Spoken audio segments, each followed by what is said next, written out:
Knicks and Bruises, we are back. Shout out to the chat. Yo, Black, it's time. Look at, I got a guy that brought out the woodworks. I link up. I call him every week. You know what I mean? But this man be working. He be traveling. He be doing his thing. Delusional Knicks fan back in the building. What up, my guy? What's And going on? I might as well call him a residential panelist, like the Queen says. Jeff is back. You know what I mean? This is like 3 weeks in a row. So appreciate you, Jeff. It's an And honor and a pleasure, Tone. I think the Queen will be here shortly. But we're gonna get this thing going. First off, salute to you guys. Appreciate you guys jumping in. Salute to the chat. I see I've been getting some fire in the chat based off the title of the show. James Dolan needs to stop micromanaging the team. But we're gonna talk about that because the reports are that he spearheaded the meeting in Tom Thibodeau's firing. That he led the questions as to the top players of the team, and I felt that way right off the jump before any reportings came out. As soon as I talked about Tibs being firing and how abrupt I felt it was, it smelled like James Dolan to me right off the jump. And now we got a little bit of evidence of it. Shout out to Wonder Woman in the chat. Mongoose, I'm going to talk about you. And Ivory 10, you guys was coming at me before the show even started, saying I'm making up stuff. This is just my opinion. You know what I mean? The reports that came out late. To me, that just solidifies it. But it just smelled weird to me that Leon Rose would give Tibbs an extension. And obviously, he had to go to James Dolan and say, "Hey, I want to extend this coach 30 million," when he could have just let him expire this year. And then you go around after a year and go back to James Dolan and say, "I made a mistake. We gotta let him go, but he could keep that 30." But if I'm a billionaire, you know what I mean? It's a lot easier for me to make that decision to eat that 30 million, and this is what I want to see. So here's my opinion, my speculation, and then we'll get into what you guys thought about the situation and how you guys feel. But I think, when they went to James Dolan to convince him to give Thibodeau that extension, I think they had to tell him why. And they gave some expectations. I think the same thing is true about going to James Dolan and saying, "Hey, we want to make these trades for Karl-Anthony Towns. We want to make this trade for Mikal Bridges. This is how we feel we're going to be once we make these moves." And I think they put so much expectation. And James Dolan was like, "All right, I'll sign these checks. Yeah, how much cap make? All right, yeah, I'll do it." But it's going to be a microscope on this situation. But part of the reason I felt like I had to discuss this is because when James Dolan was on the Roommates podcast, I did a show immediately, first show back after the Roommates podcast, and I talked about how great it was to see James Dolan and all the things he said that I felt like maybe he's been misconstrued all these years. And I thought that interview was gonna kind of change the image that he's gotten over the years of being a meddler and being a guy who, just can't let the basketball guys do the basketball things. And one of the things that James Dolan said that I thought was so important was acknowledging the fact that, Leon Rose came to him at the time and said they wanted to make a change in direction. And he's referencing, trading for Cat and trading for Mikal. But he said they had to explain how they felt and why they wanted to do these things, because this is not the initial direction, that they told him. I think the same can be said with Thibodeau and his extension. So, yeah, I think the pressure was on, or James Dolan. I think it's hands down. He came in and he had expectations, I think he listens to the noise. So the biggest noise around the Knicks fandom has been Thibodeau has got to go. I think he's heard that. I think, like you and I, Jeff, we talked about a few minutes ago when the Knicks were up 2-0 against the Celtics. Reports from Ian Begley is, if they don't win this series, James Dolan's, Thibodeau's job might be in jeopardy. We're up 2-0 against the defending champs, and there's reports talking about his job may be in jeopardy. I think that's because even with us up 2-0, it wasn't an overwhelming noise out there that the Knicks are going to win this series. It was like, the Knicks might still lose to the Celtics, even though we were up two games to none. I think all that noise Dolan heard, and I think the proof is in the pudding. This was his decision. Now, all that being said, this is not me defending Tibs and saying he should keep the job or not, or he was the perfect coach for the situation. But I'm just thinking this is how we got here. And he had stepped away or was not in the lot, not noticeably putting his hands on the situation for so long. Now I feel like we have kind of reverted back a little bit. So I want you guys to give me your synopsis or how you feel about my opinion. If you agree, disagree, was this a Dolan situation or not? But after that, we're going to talk about how this affects where we are now, where we are moving forward with the future coaching situation, and we'll talk about who we are looking forward to or not. Peace, Queen. Look who I got here. I got the delusional man. Delusional. Been a minute. Yeah, How what's you going on, doing, Queen? Jeff? How Doing you good. doing?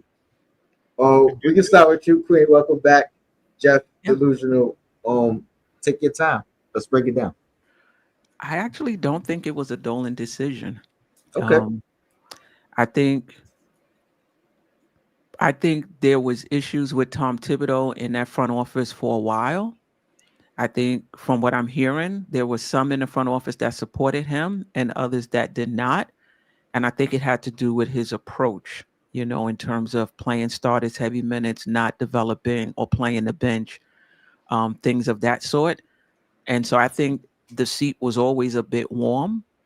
I think that losing to Indiana the way we did gave those who were not Thibodeau supporters more ammunition, and clearly they were looking at the process and not just the results, right? And then I think that's what got Dolan to the meetings, to the end of the season meetings, right? Because that's not something he would usually be in, but because the bell was rung, I think that got him to the meetings where the players were. And quite frankly, he did not receive a ringing endorsement from the players. And I think that, I don't think this was Dolan. I don't care what anybody is saying. He has to go. He listened to some fraction of the front office and he listened to the players. And I don't know how true this article was. The players were very respectful when talking about Tom Thibodeau, but they thought that there were some things that could be done differently. And I'm not sure if this was the same article or a different article where, I don't know if it was one or a few players, I don't quite remember, didn't think he was the guy to take them through. And I think that if you don't have the front office behind you, because you have to be on the same page. The coach is the basketball guy in a lot of organizations, right? I know Boston had Jeff Van Gundy, they had Brad Stevens, but who's the basketball guy for the Knicks? Usually that's the coach. If they don't believe in your approach any longer, and then you're not getting a ringing endorsement from the players, this is even before we get into schematics. This is before schematics. If you don't have those two things, it's hard to keep your job. So you think, let me ask you this before we pass it along. Do you think it was less convincing Dolan and Dolan being okay with their decision once they gave the reasoning? Or do you think, because I think I look at it as, because they say he spearheaded the meeting, and they also say Dolan asked the questions to the players. So my opinion is, all it took was one. You know what I mean? All it took was not a ringing endorsement. You know what I mean? But all it took was one guy saying, "I'd rather not play for him next year." All it took was guys saying, "I think he should have played the bench more, and that could have brought us to a higher plateau." But that's my opinion. But do you think that? I think it was more than one player. Okay. Like I don't think it's just one. When I mean a ringing endorsement, I mean if this was last year's team, Randall, Devo, all of those guys would have went in there and be like, "Yo, this is my coach. Yeah, we can definitely win a championship with this guy. We just need one more year." I'm not sure he got that from OG. I'm not sure he got that from Mikal Bridges. I'm not sure he got that from Karl Anthony Towns. I think he got it from Brunson. I think he got it from Hart. I don't think he got it from those three guys. And from what I'm saying, they were respectful. They wasn't like, "Yo, this guy's a bum. We're not going to ever, he ran us down to the bone." I don't think it was any of that. They were very respectful, but it wasn't a ringing endorsement. I'm going to get back to you, Queen, because I agree with Kat. I agree with potentially Mikal. I never really thought about OG in that perspective. So sure I want you to elaborate. But I'll get back to that, and you can elaborate on that the OG point, because I think that is that's something I didn't really think about. I definitely thought Mikal and Kat were the ones if there was more than one player. Jeff, salute to you. I'm gonna let you go, and then I'm gonna get to the super chat. When this first happened, maybe just my PTSD kicking in, but I kind of disagree with Queen. I kind of think that Dolan was involved in this. In fact, I think I said in this company before, I think it was just before the Eastern Conference Finals, I said, well, I think Thibodeau's job is safe unless for some reason Dolan gets a wild hair that says that he wouldn't. So maybe it's confirmation bias, what you will. But I thought Coach made a really good point in the chat, and I wanted to echo it. And because I think it's really sharp a point, and that's, I don't think Worldwide West was big into Thibodeau's corner, and so I think that what you saw was a degree of a lack of cohesiveness, a lack of singularity of thought. Like there were some people in the organization, not just the players in the front office. Some were really in his corner, others were not, and who knows which ear whispers the loudest? Which one is the one that gets the biggest ringing endorsement? Dolan is a very loyal guy. Like, he doesn't Isaiah Thomas still works for him, in some capacity or other, which is mind boggling to me, but it's his money. He can do what he wants with it. But so if you're one of Dolan's guys, he's going to be fiercely loyal to you no matter what. I mean, basically, like, if you're one of his guys, and I guess the point being here is that Thibodeau's not one of his guys, right? He didn't have any issue with parting. And look, yeah, he's a billionaire, but $30 million is $30 million. Like, that is a big check to have to write. And so, that's not something that you just do lightly, right? I mean, that's a lot of money to anybody. Like, I don't know what the equivalent of that is, but like, I'm not just gonna take a stack of $10 bills and just light it on fire just because I want to see it burn, right? I could use that money to do something. So yeah, billionaire or not, $30 million to pay a guy to not be on your team and be away from your team is a lot. So, and he was the signator, right? He had to be the one to approve it. And so from that standpoint, I really think that I think it was a Dolan decision primarily. I was a little bit surprised that Leon Rose would even want to go in that direction, and maybe he didn't, but maybe the other noise was loud enough that it, you know, that's what happened. But you know, we've seen stuff like this before with the Bargnani trade, with you know, what was the guy from Indiana that got fired? You know, anyway, point being that we've seen the hand of Dolan come down from the box suite before, and so you know it's kind of hard to believe that you know he's completely changed and he's not in on it and deeply invested in it. At least that's the impression that he leaves with this, in my opinion. No, just from a business standpoint, it's hard for me to say I went to my boss and convinced him to give this employee this $30 million raise, and then a year later I went to my boss and say, hey, I made I made a mistake. Let me you know what I mean? Because to me that reflects bad on me and my decisions. Shout out to Parrish Duggar for the super chat. He said Dolan gave Tibs a 5-year, $30 million severance package. If you own a team where the coach doesn't speak to management and you're stubborn, what would you do? I'm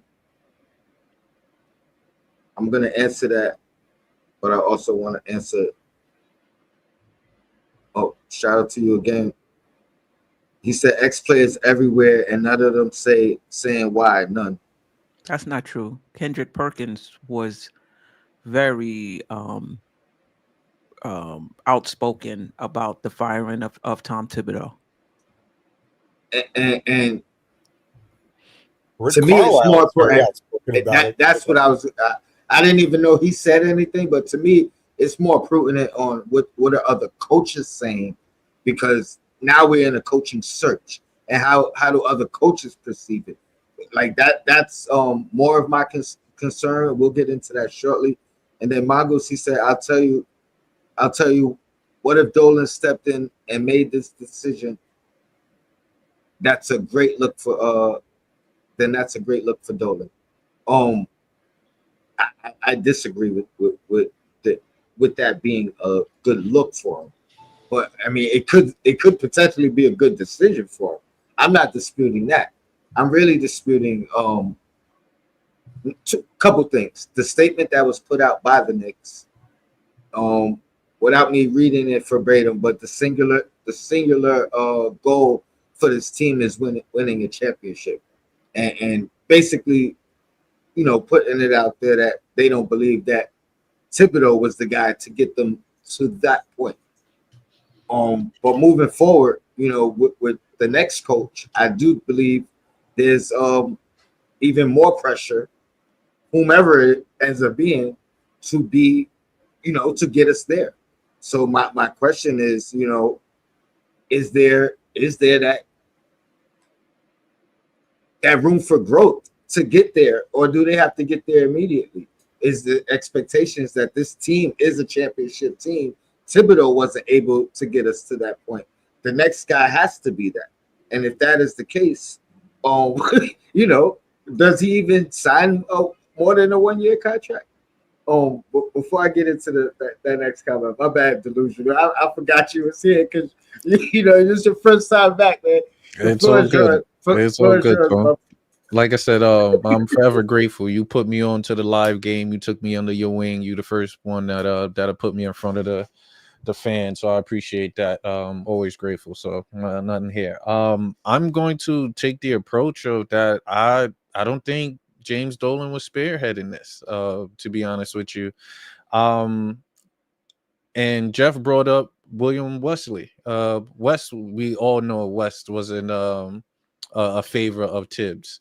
West also spearheaded another firing that took place in Detroit. So the year before, Rick Carlisle was the head coach, won 50 with 50 something wins in Detroit. He got fired. They brought in Larry Brown. West, if you do some research, West was involved with that firing and bringing on Larry Brown, and he won the championship. So I believe West was pretty much the number one person behind that. Huge advocate for that because he's been in that position and he's seen it happen before. So I think he kind of was the person all year kind of talking to Dolan. I think that it's tough position to put Leon in because I believe Leon believed in Tibs as well. But I also think that Leon knew that his friend has got us to this level and he's not able to get us over the top, which was those championship statements that was written in that letter. Now, I believe James Dolan was like, look, I'll eat these bullets. I'll be the front man to come out and say that I spearheaded all of this because he's known for being in the spotlight for a owner that kind of operates that way. But I truly believe Leon is in full control of what everything goes on. Since he stepped foot, he made kind of all the decisions with his staff. He stayed away, James Dolan. He made sure, look, I'll let him make all the decisions. I'm there. Obviously, I would sign off on certain things, but it's a collective thing. I guarantee you, if the whole staff came and said, you know, we want to keep Tibs would be here. And it made sense that the players are empowered now, to be honest with you. And if you got certain key players that the Leon made to bring over here that wasn't there prior before that when Tibs got the extension. So if we're talking about the McKells and the Cat, they wasn't there the previous years. That was, you know, to see Tibs get us to where we at. That's so I can totally see that them players. And then of course, OG, I can see OG like, yo, I'm the way I'm guarding all of these defenders and things of that nature, you know, I might want to rock a little bit more occasionally too, instead of just kind of spotting up, you know. And then another thing was a lot of the guys was like, it could be what they said or just could be written document, but they didn't know their positional roles. You know, that's big. That's big. Now, do I believe that that's what transpired? It could have been maybe one person or someone misreading something from the players. It's tough to get to the Eastern Conference Finals and not know your role.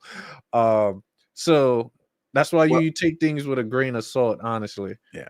Well, they didn't like their role delusional. That could be it. That could be it. That's either that or you know, I've always said this year, all year, the pecking order was not defined.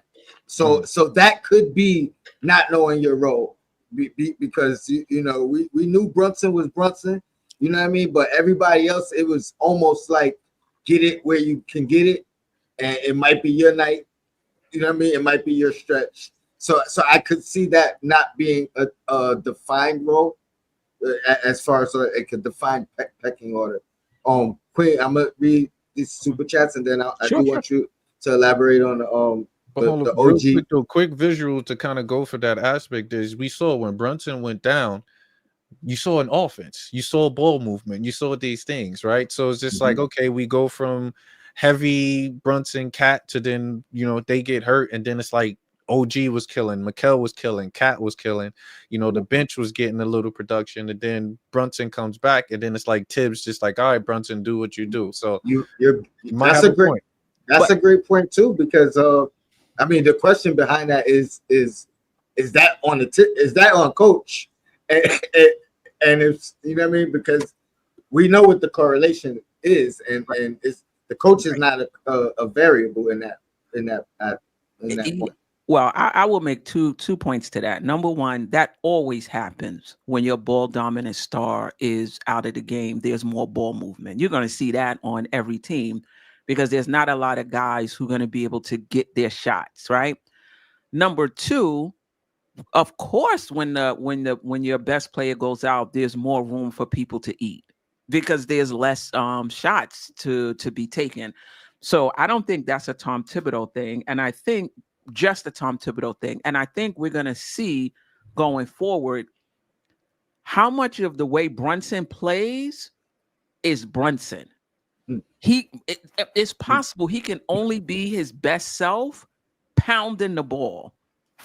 You understand?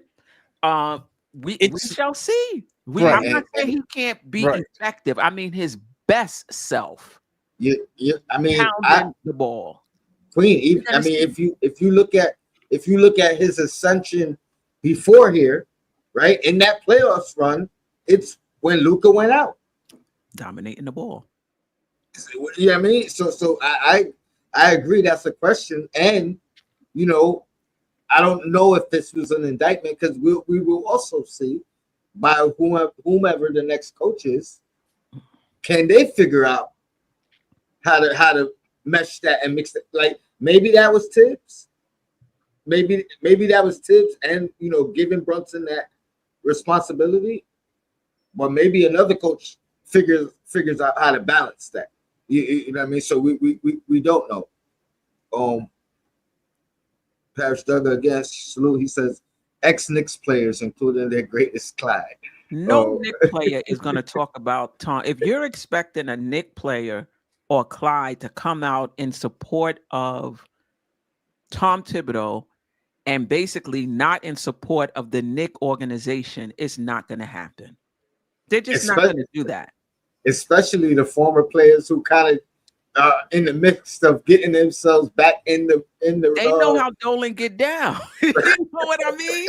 Come on now, come on. That's too risky. You might be banned from the Garden. Right. You know they getting these side checks right now and all that. These little opportunities, they're not risking that. No way.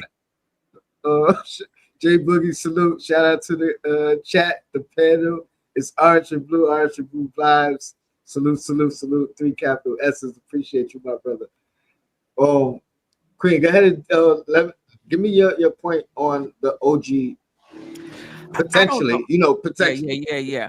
I don't know anything about it, but when I read that article and they said there was like one player who said that they can't see themselves obviously they're going to return, they're under contract, but they didn't see themselves playing for him. I just thought of OG. It might not have been him.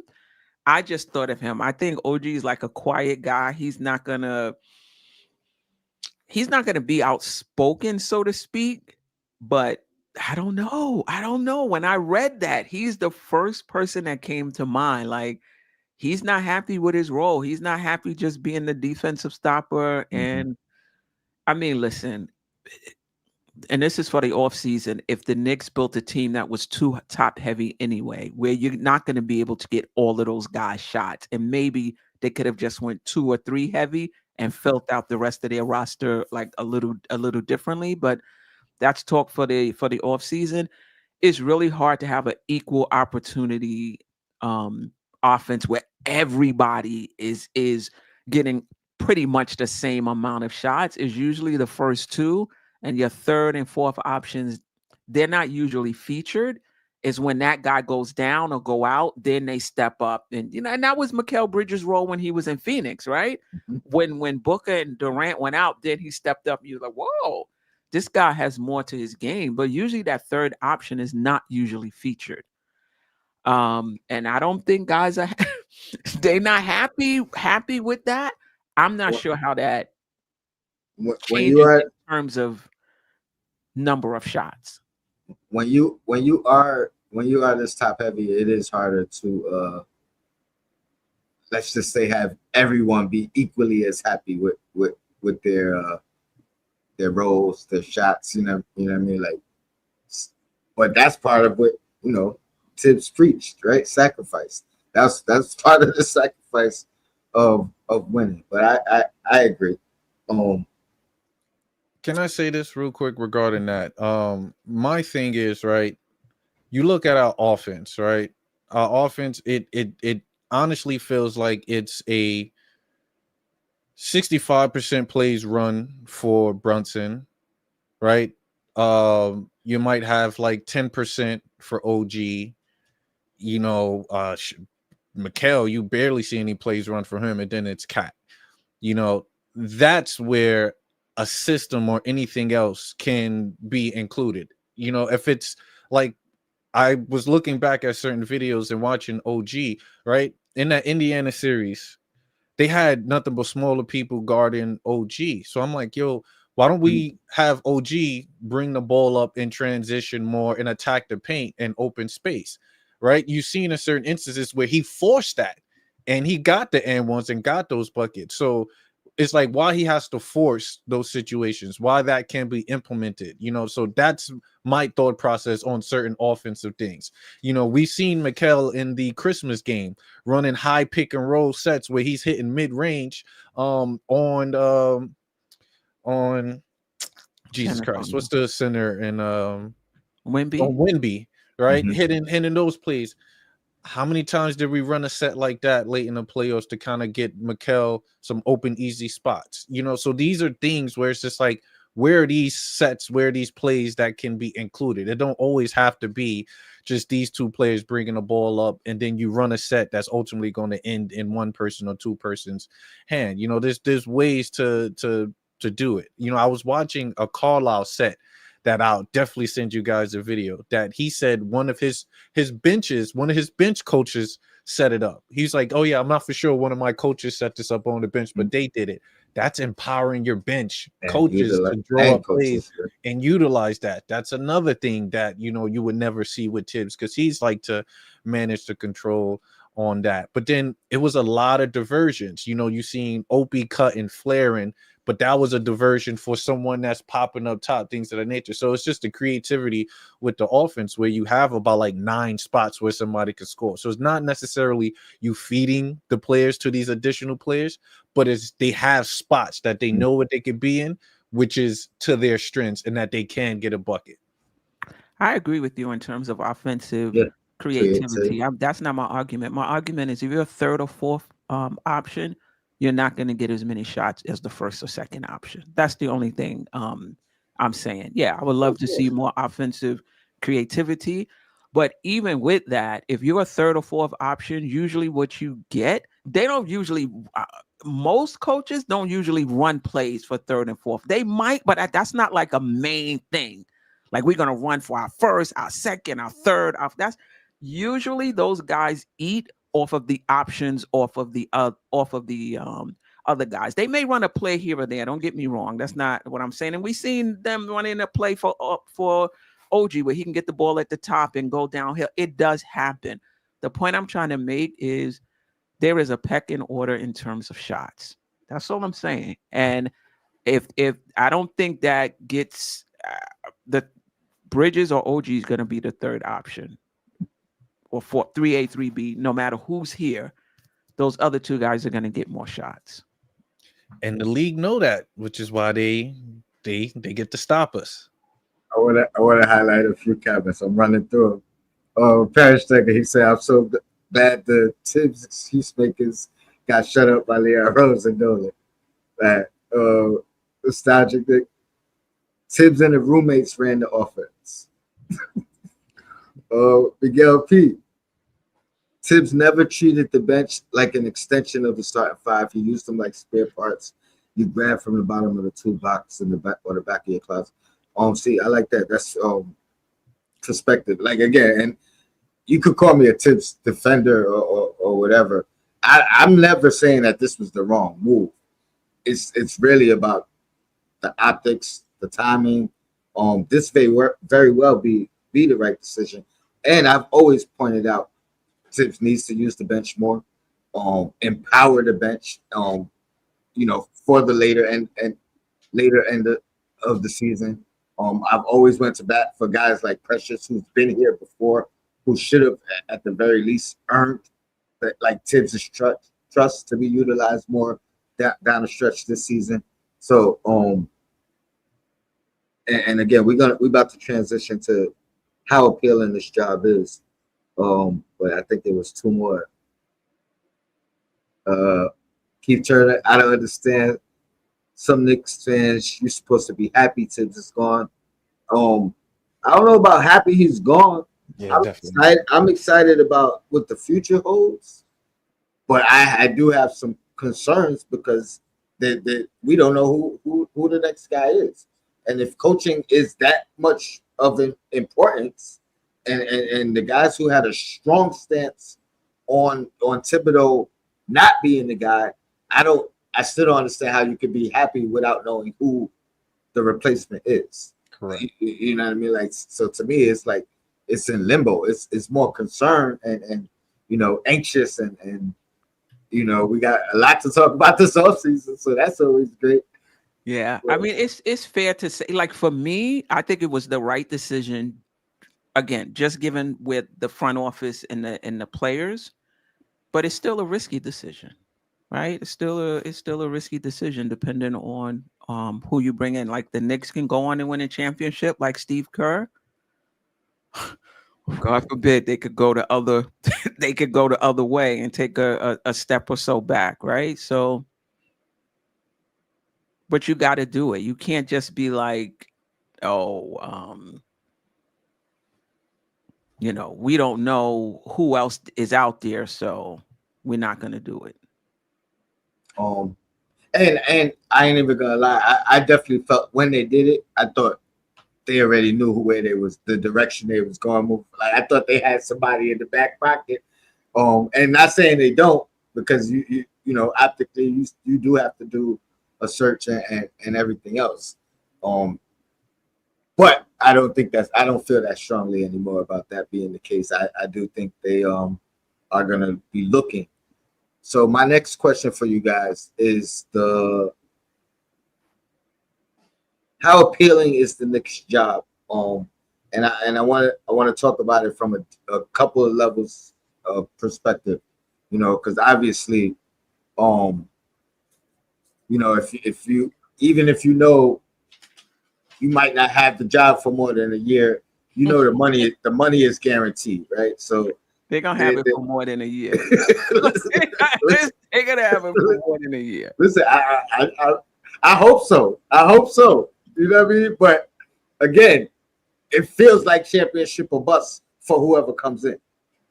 It feels that way by the statement. I feel like that statement could have been worded in where we want a more versatile coach, or more a coach more in tune with the players of today. Like they could have said so much different things without being the singular goal, and you know what I mean, being championship, because that doesn't change with the next guy.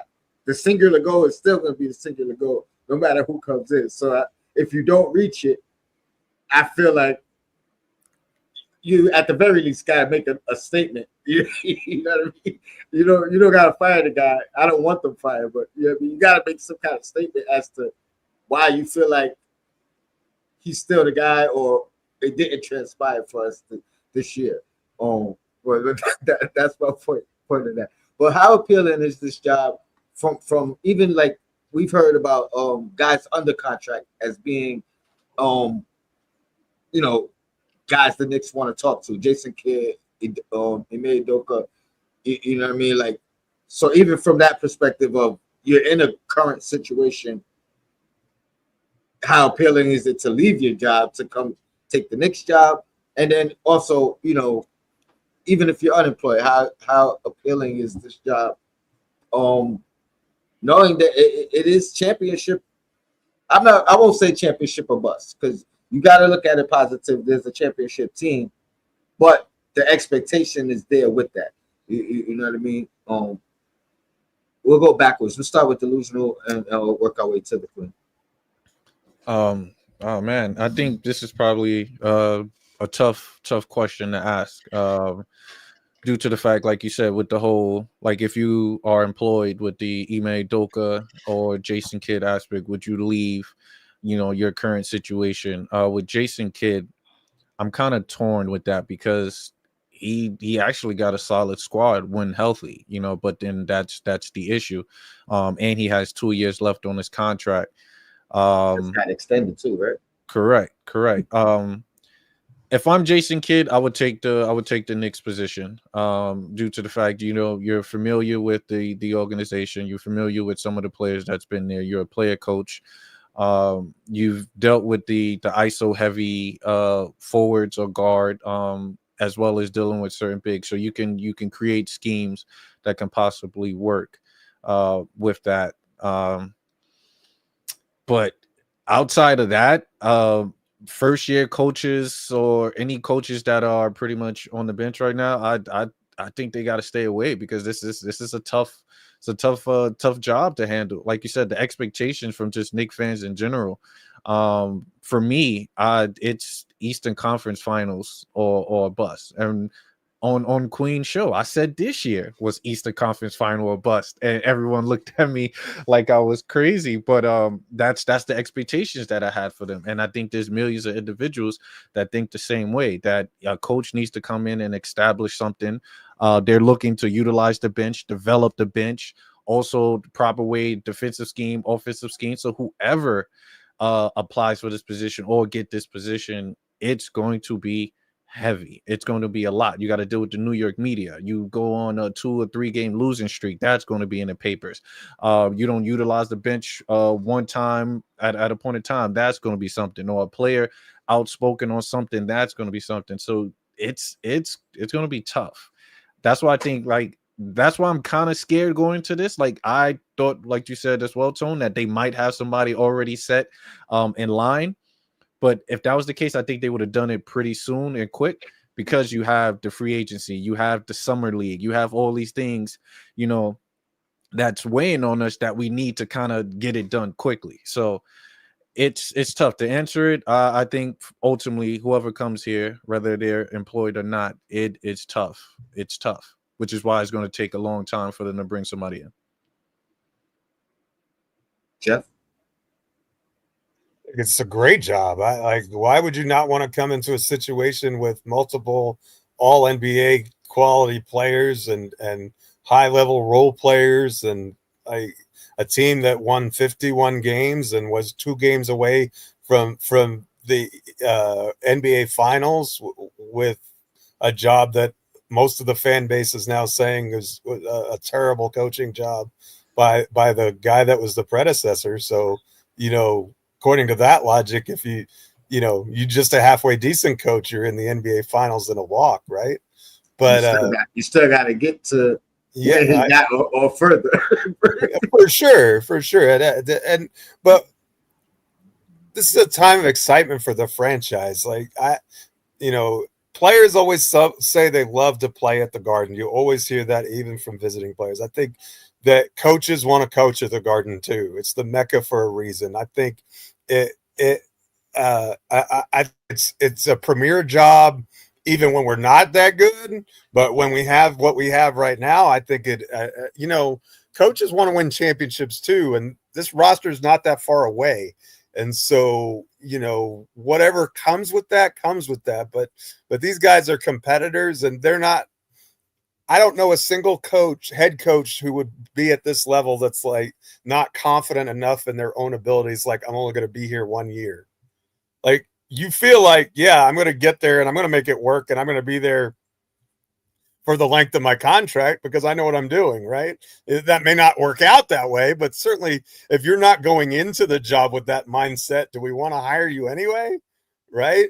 So, no, I think it's a great job. I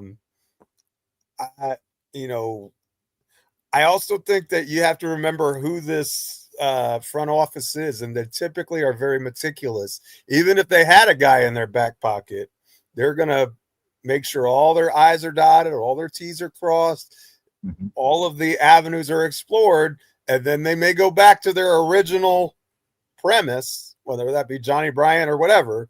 But just because they haven't acted quickly, I wouldn't mistake that for saying that they don't have a plan or they don't have a search process in place that makes a lot of sense. I think that they're not going to get rushed. They know the timetable on this, and you know how the Knicks are. They're not going to be real vocal with the press, right? There's a lot that's going on behind the scenes that you're never going to hear about until we hire somebody, right? Even the Thibodeau firing was like bang out of nowhere, smack in the face. Here's a sham swab, right? We were all we weren't really surprised. We were just kind of stunned by the rapidness of it all. Like it all happened so quickly. And so this isn't happening as quickly, but I think it's just a case of the Knicks are trying to do their due diligence. And it may be if they are legitimately interested in Jason Kidd or Udoka or anybody else, it may just that may not be a fast process, right? Because you have to get permission from the team. You have to go through all these hoops. You have to find out, is the compensation that we would have to give up to get this person in worthwhile? Because that's part of the cost, right? It's not just a salary. If it's costing you draft capital, and other things that could help the team improve on the court, then you really have to, you have to factor that in into the grand equation of is this the right guy for me? But I kind of feel like if the Mavs grant Jason Kidd permission and the Knicks are going to ask him, it's just a matter of when and not if. Like, you don't go through all of that on either side without, really thinking that that's the direction you want to go. Queen, before you go real quick, it's been so many different reports, right? It's been reports that the Knicks haven't made contact yet. It's been reports the Mavs aren't going to grant the permission. There's been reports of interest from both sides, the Knicks and Jason Kidd himself. Quinn, you can answer this in part with the appeal of the job. What's stopping a guy from quitting and then taking the job, as opposed to I think Jason Kidd, he was the coach of the Nets, and they asked for the Bucks asked for permission and granted, blah blah blah, ended up being 2 second-round picks. So to me, it's like the 2 second-round picks is more like take what you can get in the situation, because like what is stopping a coach from quitting his current job and taking another job, which I can't reference who did it, but I'm pretty sure that's been done before as well. The trading part is more of a new thing and something that doesn't happen all the time. I think that happened with Doc Rivers as well, where there was trade a second round draft compensation. But go ahead, Queen. I just need to get that off before I forgot, and we're running out of time. So I think different coaches will see it. Some coaches may see it as an opportunity and they would love the challenge. And I think there would be other coaches that don't want any part of New York, the Knicks, and how they run their organization. There's going to be some coaches that'll look at Dolan and be like, you know what? I can do a really good job. Then this guy can just decide that, you know what? I'm out, So I think there are some coaches who are chomping at the bit for a championship contending team. And if they are able to take this team over the top, wow, it would be huge. And they welcome the challenge. And like I said, there are some that's like, nah, I don't want anything in any part of New York, that organization. And Tone, as to your other question, I think it has to do with you can quit, but this team still has your rights, right? You can quit the job, but you're still under contract with that team. So as long as they're continuing to pay you, they have the ability to, you know what I'm saying? I could be completely wrong on that, but I think that because you have a contract with them, they have the ability to say, no, you're still under contract with us. You can't. Like a non-compete clause in a legal contract in other arenas. That makes sense. That makes sense. That's just where my confusion was. So that definitely makes a lot of sense. Queen, you said something that I wanted to respond to. I lost my train of thought though. What are your guys' thoughts on the potential of the names that are thrown out there? It's been almost a week, you know what I mean, where we kind of talked about. A lot of us had no idea who we wanted. You know what I mean? Have we come to any clarity? I know a lot of people were down on Malone. I do think the similarities between him and Tibs might be too much to even consider, even though he has, I think, a lot of the great like just being from New York, knowing New York, I'm sure 100% this is his dream job. You know what I mean? Like, so it's now I remember what I was going to ask him, because I think there's a lot of guys that will take themselves out of the running for the coaching job. Like you said, they whether it's because of Dolan or not, the pressure in New York, whatever the case is, there's guys that's not going to want interest. But I think there will be more people interested in people who are qualified for the job. Oh, how hard of a decision do you think it is for the front office to go ahead and find the right person, as opposed to just the guy wanting a job? Because I do think there will be a plethora of people who want and are willing to take the job. How hard of a decision do you think it is for the front office to actually find the right person in this climate? You never I don't think it's hard. Yeah. I don't think it's hard. You don't think so? No. One of my videos that I put up regarding Leon Rose and the organization is that they've always made moves that they feel comfortable with. And like you said, Jeff just made it as well as saying that they do it whenever they want to. It's out the blue. We don't expect anything. So for the firing to be so abrupt, so early, like you said, they got plans. They definitely 100% got plans. Now, us as fans, we don't know. It could be a left field. It could be a college coach that comes out and comes in that they feel, like you said, it could be, Johnny Bryant, or it can be anyone that's kind of unemployed at the moment. I believe they got somebody in mind. And like you said, and Jeff definitely reminded me, like, yes, they're going to take their time, similar to what they did with Tibs. We all knew I knew Tibs was going to get it, but they still went out and was having interviews and things of that nature. So I think this is the same process, that they got going on. My dark horse that I wouldn't mind seeing is Mike Brown, to be honest with you. I like Mike Brown. I like what he did in Sacramento when he came over there. I like the offense that he ran. Don't forget he had, Braun. He ran the systems in Cleveland. He been under Steve Kerr, another pop guy as well. So just give me a pop guy and I'll be happy.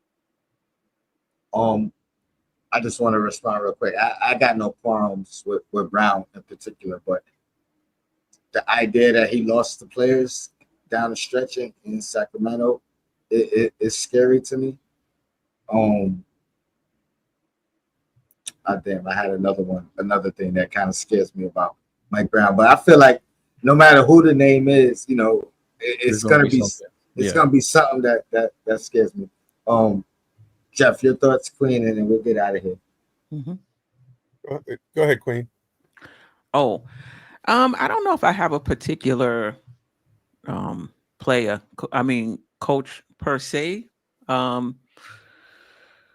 because I definitely want a coach with offensive, not just offensive creativity, but you got to be able to bench coach as well. Like, you got to be able to end the game, make decisions depending on what's going on. But I think what's being undervalued as we talk about offensive versatility is a coach that's going to command the respect of the locker room, somebody that the players are going to respect, somebody the players want to play for, somebody that the players will communicate with. This is the NBA. This is not college, So if the player's not feeling you, look at Budenholzer in Phoenix. I keep bringing that up. If the players don't feel you, if you're not commanding their respect, you coming in and you making changes and you're not really worrying about the relationships you have with players, once you lose the locker room, or if you don't gain the trust of the locker room, this team is not going anywhere. So whoever they put in, yes, I definitely want the schematics. I definitely want to be able to make in-game adjustments, but it has to be somebody that the players respect and that they can command the respect of the players. That's going to be super important. We have no say in the decision, but my only other question to you is, does experience matter to you personally? To me, it does. Me, it does. Particularly because the way the Knicks are going about it. Because to me, I feel like a championship is a process. I don't think you can buy it. by bringing in players. It's a process. Teams have to go through some things, and to bring in a coach and in the first year expect them to go to the championship, that's a lot. That is a lot. And you're going to put that on a first-year coach? Now, if you're telling me this is a 3 or 4 year process, the team gets to grow together, the coach gets to grow together, then that's different. But the way they're approaching it is like, yo, I see the opportunity. We got to get in there next year. Then bring in somebody with experience. Because any young coach, there's going to be a learning curve. That's just what it is. If there is an inexperienced coach that is brought in to this situation, do you think a statement to that nature is warranted, or do you think even for the security of that coach? I'm not putting too much into the statement, to be honest. I think what they're saying is, listen, we trying to win a championship, and we just don't think Tom Thibodeau is that guy to lead us there, not necessarily to get us there next year, to lead us there. And we're going to look for somebody who we believe is going to get us there. I don't know if they meant next year. I don't know if they meant next I know, but you kind of speaking tongue in cheek, because your previous statement is you wouldn't want, the experience matters to you. So that's what I'm saying. If they go with an inexperienced coach. But I think they understand it's a process, is what I'm saying. I don't think they believe that it's going to be 1 year. So if it's going to be 1 year, then I think you need an experienced coach. If you believe this is a process and this is a 3 or 4 year window, and you want to go with somebody young, they're going to take their lumps for the first year or two, or catch lightning in a bottle. It can happen. I agree. I just wanted to hear. Do you think this? Because I do like the idea of Sam Cassell. He's never been a coach before, obviously, a head coach. You know what I mean? But I do like the idea of some of the younger guys. Not so much Johnny Bryant, not against him personally, but I've seen Sam Cassell as a player and as a coach. So I think I would give him more of an adjustment. Jeff and. I think what you see is that depending on whether you like a candidate or you don't like a candidate, if you like a candidate, that's a coach that can win a championship. If you don't like the candidate, that's a coach that can't win a championship. With the caveat, unless they've done it before, and then you can't say that because they already have championship experience. And there's only about, you can count on one hand the number of guys who are out there who you can hire for that. And I don't think Mike Malone being one of those is even on the list. So, and I'm not sure Budenholzer is the Knicks cup of tea either. So I would be stunned if either of those guys ended up with the job. But winning an NBA championship isn't easy. There's a lot of really good coaches out there that have never done it.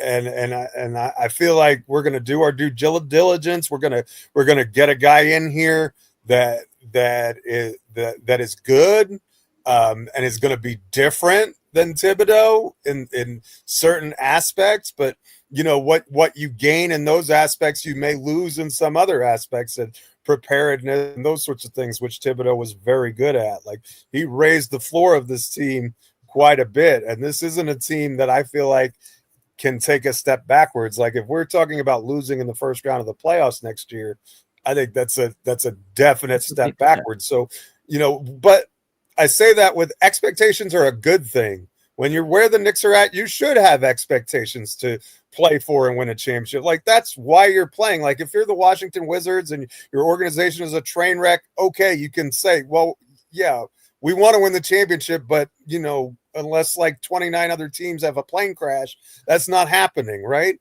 And so, but you're talking about a roster that's very much in the mix, and there are a lot of good hires, a lot of good candidates. There's no such thing as a perfect candidate, right?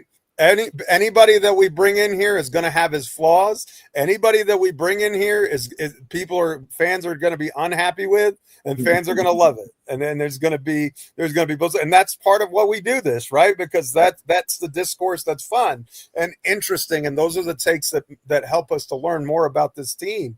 But Thibodeau was a good coach, but he's not the only good coach. So now it's incumbent upon the Knicks to find the right person who meshes with the personalities on this team, assuming that it stays the way it is, which I don't know that we can say that for sure either.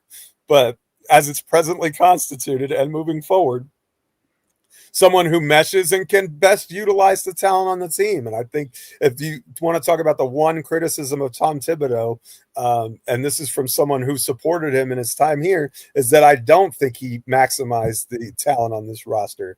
And I think that's a valid criticism. And so whoever's next, hopefully is able to squeeze every last drop out of the orange and get it in the glass. You know what I mean? Like Queen said, no meat on the bone. No meat on the bone. Delusional, you close us out. Queen, if you gotta go over there, I'll be right over. All right, I do. Appreciate you. Don't be a stranger, Delusional. Yeah. Well, tonight I'm chilling with the fam tonight. That's why I figured I'll hop in. But Thursday, if you popping on the show Thursday, I'm there. I'm popping on Thursday. All right, sure. I'm definitely there. Definitely there. Well, no, just close it out. I pretty much agree. Pretty much with everyone. It's gonna be it's gonna be a tough one trying to figure this out though. But whoever they bring in, like you said, I believe it's someone that they have in mind that they feel good that'll give us over the hump. The first year expectation, to be honest with you, I will not put that on that coach. You know, I would give it some time, you know, at least 2 years. But like you said, if we do get a failure in that first round, there's definitely going to be questions. But I don't think that'll happen. I think, you know, I can come in there, step in, and coach us out the first round. So I agree with that, Delusional. I wouldn't mind. Some of these candidates, I would definitely take you over them for sure. I like your basketball mind. right, I'm gonna bounce so I can get ready for Queen's Court. I'll see you over there. Appreciate Yes, sir. Yeah, so in closing for me, this is the last Tom Thibodeau related video.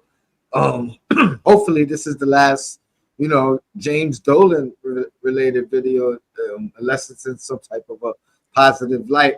You know what I mean? I really felt like I stepped out on a limb. I was telling everybody, go check out that Roommates podcast with James Dolan. I thought it was that good. It was that intriguing. It was that informative. I enjoyed a lot of what he said. And to me, you know, this move, you know, even if it wasn't him, does contradict some of that, or in a sense, you know what I mean? If it wasn't him, that means Leon Rhodes did have to come to him and explain exactly what changed from a year ago when you told me to extend this man to now, and you telling me let him go. So and if that's the case and Leon explained it and James Dolan okayed it, then it is what it is. But moving forward, I do think we are in a critical time as Knicks fans or as the Knicks organization. The next coach, you know, like I said, the pressure's there immediately from the jump. And I'm conflicted in the direction I prefer. You know, but like honestly, part of me wouldn't mind Malone, but I already know the headache and everything else that comes with that off the jump. You know, part of me wouldn't mind a young up and coming novice, in a sense, rookie head coach that doesn't have any baggage, where we could all now it's just about analyzing the guy. You know what I mean? So more than likely, what the next fan sees is going to be the same thing I see because we all watching it in real time for the first time. No, you know what I mean? So part of me is okay with that. I do think the team is good enough, well equipped enough to be considered a championship coach. With I'm not going to say whoever is brought in.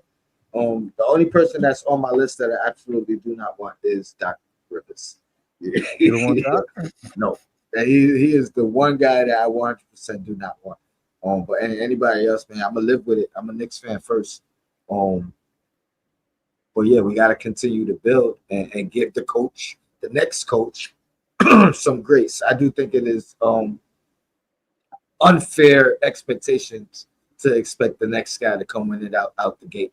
You know, year one. Very few have done it, and you know, I don't think that's going to be like a continuing thing throughout this league where you bring a guy in and he wins it his first year. You got to learn the players. The players got to learn the system. It takes time. Correct. Hopefully this isn't shorten our window though. Hopefully the window is the same length. You know what I was gonna say is look at the Thunder head coach. So he came up from he was doing film down in the G League. Then he got put on as the head coach for the G League. He won a championship down there, and then of course he got his position there. So we might have to be open-minded with the players. You know, look at Pat Riley when he brought on their head coach Scotia. You know, same kind of process. So you know, these guys put in their work and showcase what they can do. Maybe you know, was it Dice Yamamoto that we got? You know, we see him running the Knicks summer league team, and they always coming in top in the summer league, things of that nature. So who knows pretty much where they could go. But yeah, us as Knicks fans, we definitely got to, you know, give it some time. You know, and speak your truth, Tone. Look, people throw tomatoes at me when I bring up, you know, Mike Brown or when I bring up certain things. But, you know, like you said, everybody got their opinion on certain offense and certain schemes. You never know what the direction these guys are going. It'd be a complete left field. My last question for you, then I'm going to get out of here. Because I asked it last week. What's your thoughts on Rick Brunson's future with the organization in general? Considering he's always been under Tibs, but he's also Daddy Brunson. You know what I mean? And so I think Rick might be with the team in some capacity, but not on the coaching staff. The reason why I say that is when you bring in a new coach, they're bringing in their players or their, you know, assistant coaches and stuff. But for some years now, Leon kind of, you know, so when Tibbs first come over, remember Johnny Bryant was the lead assistant. Johnny Bryant was never on Tibbs' rotation. You know, don't forget we also had oh man, he used to be a Knicks head coach as well. Bald head, beard with the mellow year. I wouldn't mind him too. Woodson. So remember, they brought Woodson on the bench as an assistant, but Woodson never been a part of Tibbs' assistant coaching. So it could be 50-50. Maybe they can still keep him on to be there as they're implementing, you know, a proper rotation instead of giving the head coach his full autonomy to bring on his coaching staff. Or maybe they can just be like, look, sorry, they want to bring in their whole player rotation, their own player development, and Rick is out. And then Brunson should understand that. You know, I don't think he expect for his pops to be there for his entire career. You know, if Tibbs is gone and they're getting rid of certain other benches, you would expect that. And I think he's a professional to understand that. Look, he's a professional to take it where some of his own players were getting at his pops. And if he's still friends with them and things of that nature, he can take that aspect. His pop's been a journeyman in the league. So he'll be all right. He could be a journeyman as a coach too. Good perspective, man. I was conflicted with that too. Yeah, it's 50-50. I didn't know you calmed my nerves in the sense that I didn't know how Brunson would take it, especially in my brain. He was, let's just say, the lone tip supporter. If you want to think that, if people are saying the players, you know what I mean, we know that guy supported Tibs. So if you let him go and then his pops, but it is a business, and like you said, I agree. I think Brunson he'll understand it. I hope Delusional, man. Always a pleasure. I tell you one thing, you don't come up as often as I would like, but when you do, man, it makes the show that much greater, man. So appreciate you anytime you could join in. Hopefully I could catch the back end Thursday, and I'll share the screen with you on Dope Soul on Thursday. But appreciate you, my brother. You got anything lined up? Anything coming out? No, I'm gonna just drop a couple stagnant videos. I don't want to oversaturate, what's going on. Once the Knicks drop something, once we get a next head coach, I'm gonna do a deep analysis on pretty much what that head coach philosophies are, whether it's defense or offense, things of that nature. So I like to counter react. So definitely get with me at Delusional Knicks Fan Network. Appreciate you, Tone. Always, man. Appreciate you too.